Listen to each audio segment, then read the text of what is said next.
Hello everyone, আজকে আমি তোমাদের সাথে শেয়ার করব একদিনে বর্ধমান ডে আউট। সকাল সকাল বর্ধমান লোকাল ট্রেনে চড়ে চললাম মাসির বাড়ি।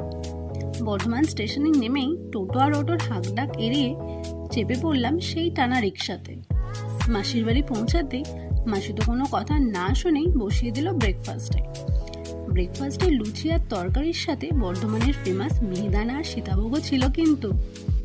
এরপর আমরা গোটা বাড়িটা এদিক সেদিক ঘুরতে বেরোলাম।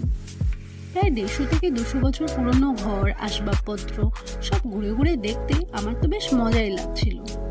এরপর লাঞ্চে বসলাম। মেনুতে ছিল আমার পছন্দের মাটন, ফ্রাইড রাইস আরও অনেক কিছু। খাওয়া দাওয়া সেরে একটু রেস্ট নিয়ে বিকালে উঠলাম ছাদে ছবি তুলতে। সন্ধ্যে নামতেই সবাইকে বাই বাই করে বাড়ি ফেরার ট্রেনে চেপে পড়লাম। আজকে সারাটা দিন কিন্তু আমার বেশ ভালোই লাগলো।